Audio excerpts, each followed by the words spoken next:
그러니까 이제 소녀로서 겪었던 여성으로서의 성적 성장기, 그리고 중년 여성이 되어서도 사라지지 않는 어떤 성적 욕망, 심지어 노인이 되어서도 사라지지 않는 어떤 육체적 쾌락에 대한 갈망, 이런 것들도 다 기록되어 있습니다.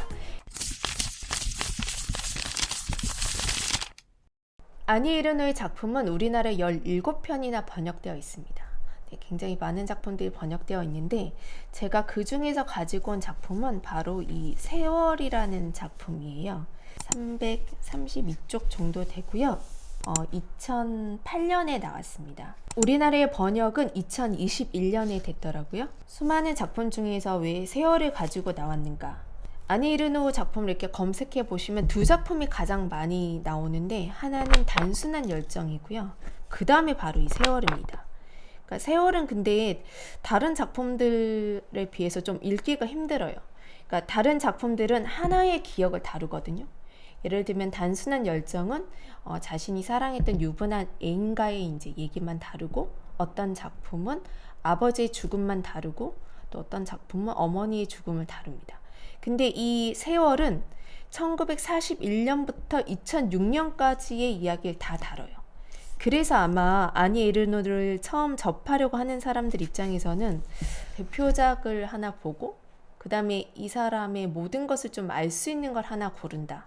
그렇기 때문에 이 세월이 그 가장 많이 선택되는 두 권 중에 한 권이 아닌가 싶고요. 제가 여러분에게 오늘 이 세월을 가지고 온 이유도 똑같습니다. 다른 작품들보다 그 노벨 문학상을 수상한 아니 에르노의 전체를 볼 수 있는 작품이라는 점에서 저도 이 세월을 오늘 여러분들에게 소개시켜 드려야 되겠다, 이런 생각이 들더라고요. 1941년부터 2006년까지 이야기를 어떻게 이 한 권에 다 담을 수 있었을까? 우리가 이정표가 되는 구분이 있습니다. 이게 쭉 자기의 기억들을 그냥 줄줄줄줄 쓴 책이긴 한데요. 그러니까 마치 장면이 전환할 때처럼 이렇게 신호를 주는 게 있거든요. 그 신호를 따라서 읽으시면 여러분들이 이걸 읽기 좀 편하실 것 같아요. 그 신호는 뭐냐면 사진입니다. 그러니까 첫 시작이 어떻게 시작하냐면 아니 에르노의 자기 아기 시절의 사진을 묘사하는 장면에서 나와요.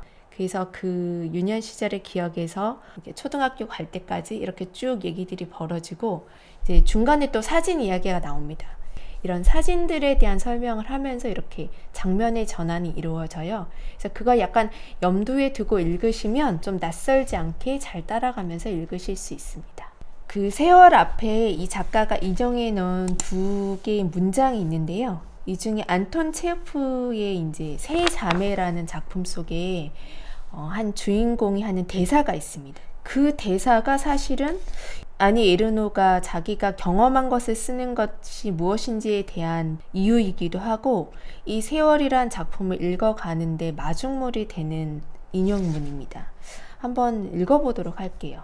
그렇다. 우리는 잊힐 것이다. 그것이 인생이며 아무것도 할 수 있는 일은 없다. 오늘 우리에게 중요해 보이고 심각해 보이며 버거운 결과로 보이는 것들, 바로 그것들이 잊히는, 더는 중요해지지 않는 순간이 올 것이다. 제가 얼마 전에 슬라보의 지제기라고 하는 그 철학자의 강의를 들었는데, 그 사람이 그런 얘기를 합니다. 위대한 고전은 해석되지 않았다, 이런 얘기를 하거든요. 우리가 어떤 작품을 읽을 때는 오늘의 사건을 경험하면서 그 고전을 다시 읽는 의미가 생겨난다는 거예요. 그래서 이런 표현을 하더라고요. 그러니까 셰익스피어의 작품에 대해서 현대인들이 셰익스피어보다 더 잘 알고 있다. 왜냐하면 그 셰익스피어의 작품이 쓰여질 때 시대상이라든가 그것이 나중에 이후에 어떻게 평가받았고 어떤 대사가 사람들에게 사랑받고 이런 것들을 우리는 다 알고 있잖아요. 하지만 셰익스피어는 그 작품을 쓸 때 몰랐습니다. 그 작품을 썼던 셰익스피어보다 현대 우리가 그 작품을 더 잘 이해할 수 있다, 이런 얘기를 지제기 하는데요. 다르게 얘기하면 기억도 그런 것 같아요. 그러니까 우리의 기억도 그때 느꼈던 순간의 의미가 규정되지 않는 것 같아요. 여러분들이 누군가를 짝사랑했던 경험들이 있으시잖아요. 그 짝사랑이 어른이 돼서 제대로 된 첫사랑을 하고 나면 그 의미가 바뀝니다. 우리가 나이가 들어서 죽어가는 순간에 그 짝사랑을 떠올리면 그 의미가 또 다를 수도 있을 겁니다. 그러니까 그런 기억들을 붙들어 놓는 일을 아니 에르노는 한 거죠. 체오프의 이 세자매에서 나오는 대목이 이렇게 얘기하잖아요. 오늘 우리에게 중요해 보이고 심각해 보이는 것들이 더는 중요해지지 않는 순간이 올 것이다. 그런 것들을 다 붙들어 두는 일을 하는 거죠. 아니 에르노의 글쓰기는 시간과 싸우는 일이다, 이런 표현을 하거든요. 시간 앞에서는 내가 겪었던 기쁨도 고통도 영광도 그냥 어느 한순간에 아무것도 아닌 존재가 됩니다. 근데 그것들에게 패배하지 않으려고 아니 에르노는 자신이 겪었던 걸 다 쓰는 거죠. 우리가 감추고 싶어하는 것, 굴욕적이고 창피했던 것, 이런 것들을 정말 팩트 위주로 기록해서 써 내려갑니다. 두 번째 특징이 있는데요. 개인사가 아니라 사실 사회사에 가깝습니다. 여러분들이 이 아니 에르노의 작품을 읽어보기 전까지는 개인 얘기를 썼으니까 무슨 굉장히 내밀한 이야기거니 이렇게 생각하겠지만, 내밀하지만 동시에 굉장히 공적인 이야기들이 많이 나와요. 이 세월들은 1941년부터 2006년까지의 시기를 다룬다고 말씀을 드렸는데, 크게 세 덩어리로 나눌 수가 있어요. 그러니까 아니 에르노가 태어나서부터 68혁명이라는 게 이제 일어나기 전까지의 유년 시절, 그리고 프랑스에서 있었던 그 대학생들에 의해서 일어난 시민혁명에 가까운 프랑스의 68혁명이 있는데요. 그 68혁명부터 90년대까지의 이야기를 다룬 그 한 덩어리가 있고요. 그 이후에 이제 90년대 후반 밀레니엄을 맞고 그 다음에 이제 2000년대 초반이 될 때까지, 그래서 이 세월은 크게 세 개의 연대기라고 생각하고 보시면 좋아요. 여기에 보면 아니 에르노는 자기 이야기를 할 때 아주 개인적인 경험과 공적인 경험들을 막 붙여놔요. 쉽게 이제 이야기를 드리면, 초등학교 때 선생님에게 이렇게 야단 듣고 집에 오면서 울었던 기억이 이제 있으실 거잖아요. 그런데 집에 와서 그날 저녁에 2002년 월드컵을 보면서 환호했던 기억이 있고, 아버지가 그걸 보면서 이렇게 치킨을 사준 이런 기억들이 있죠. 이런 것들이 다다다다다다 나열되어 있어요. 그러니까 아니 에르노의 작품에는 수많은 영화, 드라마, 사건, 정치인 이름, 그러니까 우리 청바지 리바이스라든가 이런 것들도 다 들어가 있습니다. 그래서 개인사이자 곧 사회사인 책이라는 것이 이 세월의 특징입니다. 하나 읽어드리면 이해가 더 잘 되실 것 같아요. 3월의 차가운 감각과 흐린 날씨로 각인된 흔적들은 이미 남아있다. 미성년자 동맹파업, 성신 강림 축일 주말의 습기, 요한 23세의 죽음, 이틀 후면 세계대전이야 라고 말했던 친구의 말, 쿠바의 위기, 프랑스 전국 학생 연맹 댄스 파티에서 보낸 밤과 살랑, 샬 같은 장군들이 일으킨 쿠데타가 겹치는 우연 등등, 사건의 시간은 다양한 일들의 시간과 마찬가지로 그녀의 것이 아니다. 구체적인 사건들을 같이 나열함으로써 오히려 그때 개인들이 느꼈던 어떤 내밀한 감수성, 감정 같은 걸 훨씬 더 잘 이해할 수 있는 그런 특징이 있습니다. 세월이라는 이 작품이 가진 걸 저는 크게 세 개의 연대기로 나눴는데요. 사실 앞에 있는 그 1941년부터 68년까지의 그 프랑스의 상황은 사실 잘 이해할 수가 없어요. 제가 그나마 그걸 이해하게 된 게 2차 세계대전 관련한 다큐멘터리를 보고 오히려 이해를 했거든요. 그러니까 프랑스가 독일에 의해서 점령당해 있었잖아요. 그때 프랑스의 파리 시민들이 굉장히 굶주렸습니다. 이렇게 뼈가 앙상해질 정도로 마른 이렇게 프랑스 시민들이 나오거든요. 제가 그 사실을 모르고 이 세월에서 그 1945년 즈음에 프랑스 파리 시민들이 이제 느꼈던 배고픔 이런 걸 기록한 건 이해할 수 없었겠죠. 그런 면에서 조금 시사적인 상식을 가지고 읽으면 훨씬 더 잘 이해되는 게 있지만, 그것이 아니더라도 우리가 그 시절을 들어갈 수 있는 그런 장치들이 곳곳에 있습니다. 그러니까 이런 그 유년의 표현들이 이런 거죠. 우리는 정체불명의 물체를 만지지 말라는 권고 속에서 기름과 설탕 배급표, 소화가 잘 안 되는 옥수수빵, 데워 먹지 않는 콜라 같은 배급에 대한 끊임없는 실망 속에서 크리스마스에 초콜릿과 잼이 있나요? 라고 물으며 자라났다. 이런 기록들은 우리도 어릴 때 남기잖아요.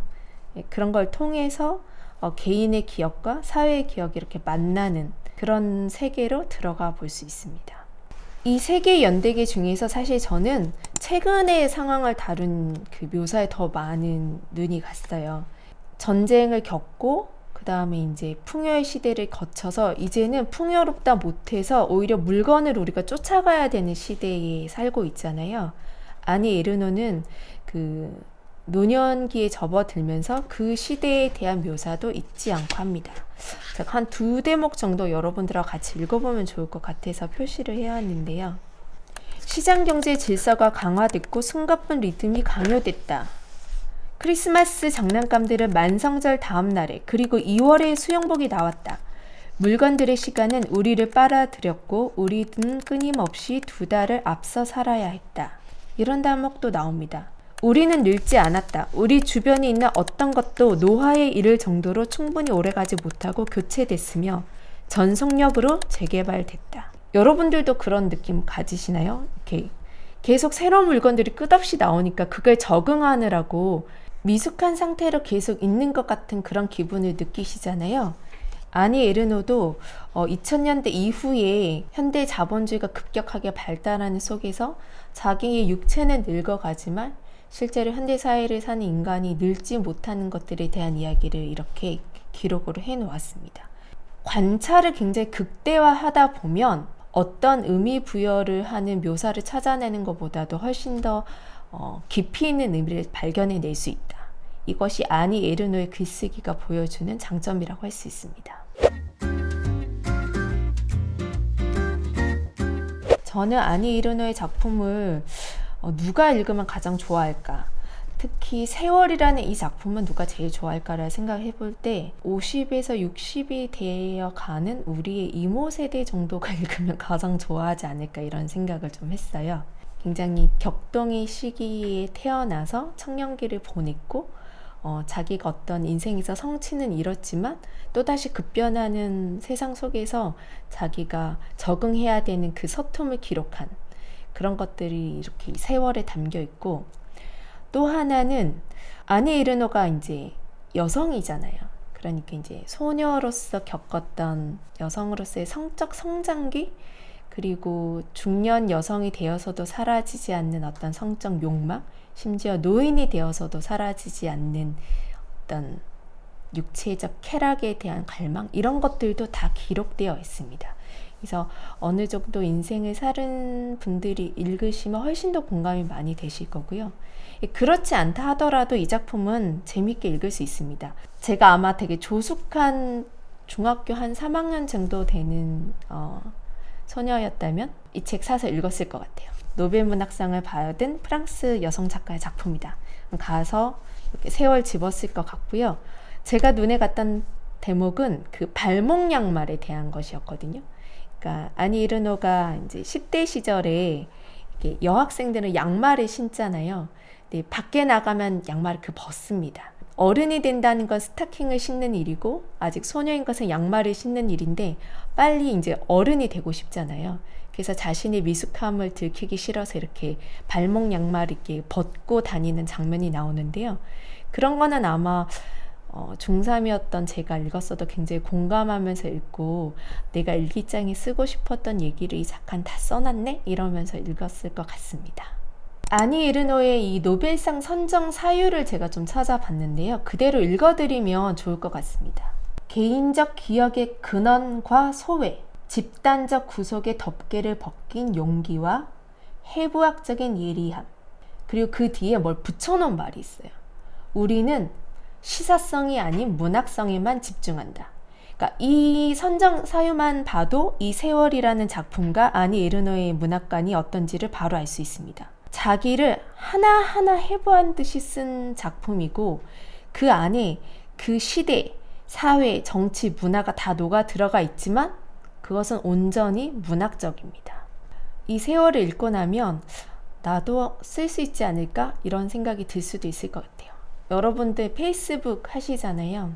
페이스북 보면 굉장히 용감하게 자기의 사적인 경험들을 이렇게 올리시는 분들도 있거든요.